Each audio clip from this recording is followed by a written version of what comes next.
What is going on, busy bariatrics, and welcome to Beginner Hypertrophy. Yes, hypertrophy is a big fancy word for building muscle. We could have just called it that, but apparently the fitness industry enjoys making everything sound like a minor medical emergency, plus also we wanted to sound correct. You've already completed your general physical preparedness work. That phase helped you build foundational strength, mobility, stability, coordination, conditioning, and confidence with essential movement patterns. GPP taught you how to train. Hypertrophy training uses those skills to intentionally change your physique by building muscle. During GPP, we trained your body to become more generally capable. We practiced squatting, hinging, pushing, pulling, carrying, bracing, and moving with control. During hypertrophy, the target becomes more specific. We're selecting exercises, training volume, repetition ranges, and effort levels designated to challenge individual muscle groups and give them a reason to grow. You've worked hard to lose body fat. Now we want to build muscle that gives your body its shape. Losing more weight will only make you a smaller version of your current shape. Building muscle allows you to create more definition, improve your proportions, fill out areas affected by significant weight loss, and develop the strong physique you've already been chasing. Now, let's address the concern that comes up every time somebody hears the words build muscle. I don't want to get bulky. Relax. You are not going to touch a dumbbell and wake up looking like you ate Chris Bumstead. Building noticeable muscle requires time, consistent resistance training, adequate protein, appropriate calories, progressive overload, and recovery. Muscle growth is a slow process for both men and women. You will have plenty of time to evaluate how your physique is changing. Your muscles are not going to organize a hostile takeover while you sleep. For women, hypertrophy training can create more shape through the shoulders, back, arms, glutes, and legs. As muscle develops and body fat remains managed, the physique generally appears firmer, more defined, and more athletic. Building the shoulders and upper back can make the waist actually appear smaller. Developing the glutes and legs can improve lower body shape. Adding muscle throughout the body can create the definition many women are trying to uncover by endlessly losing more weight. Women also have much lower testosterone levels than men, which limits how quickly and how much muscle they naturally build.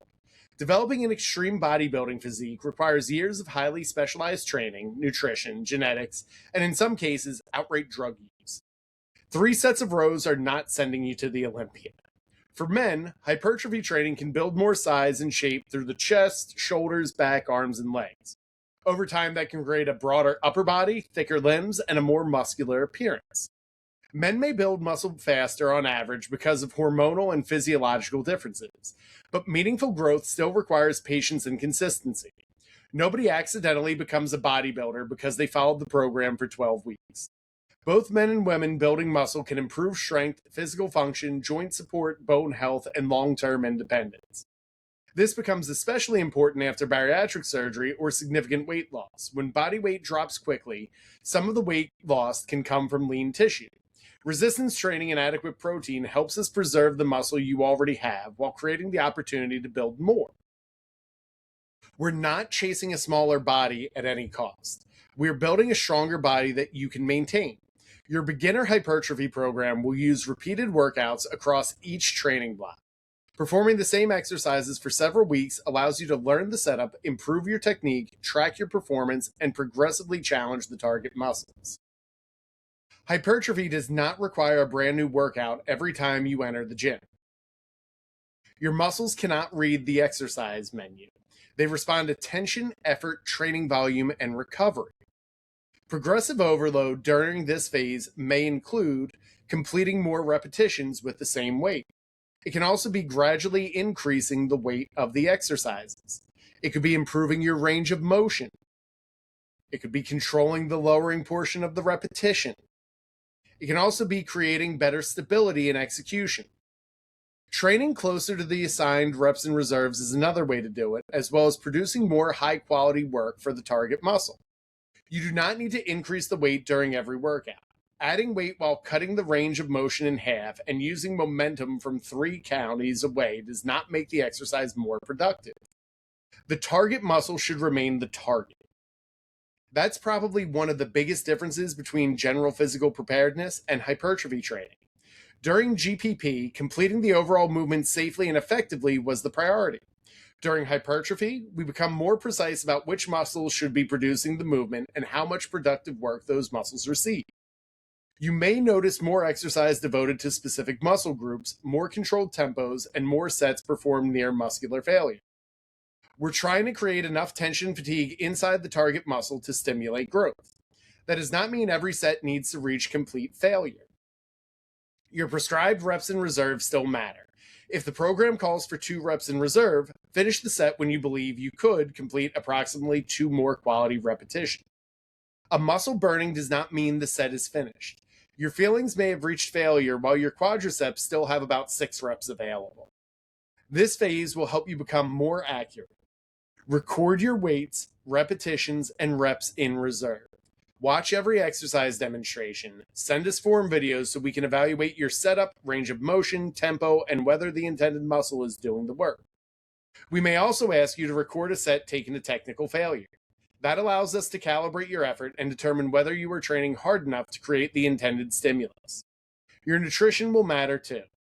Building muscle requires adequate protein, enough total nutrition to support training and recovery, and patience. Depending on your individual goals, you may remain in a modest calorie deficit, move towards maintenance, or eventually enter a controlled calorie surplus. Eating more does not give anyone permission to turn a muscle building phase into an all-you-can-eat side quest. We will adjust your nutrition based on your body composition, performance, recovery, and goals. You may also notice the scale moving more slowly, staying steady, or occasionally even increasing. Please do not panic and immediately slash your calories. A successful hypertrophy phase can produce changes in measurements, strength, performance, and appearance even when scale weight barely changes. Progress pictures, clothing fit, measurements, training performance, and body composition trends become important pieces of evidence. The goal is to build a physique, not win a daily argument with your bathroom scale. During beginner hypertrophy, your assignment is simple. Train consistently. Track your performance. Control every repetition. Respect the assigned tempo. Learn to feel the target muscle working. Reach the prescribed level of effort. Eat enough protein. Recover like it matters. Send us your form and failure videos. And you have already done the work to strip away body fat and build your physical foundation. Now we begin developing the muscle that gives your body shape, strength, and definition. You are not going to get bulky by accident. You are going to become stronger, more muscular, and more capable through deliberate work performed over time. Watch the demonstrations, ask your questions, record your sets, and let's build something. And as always, keep getting busy.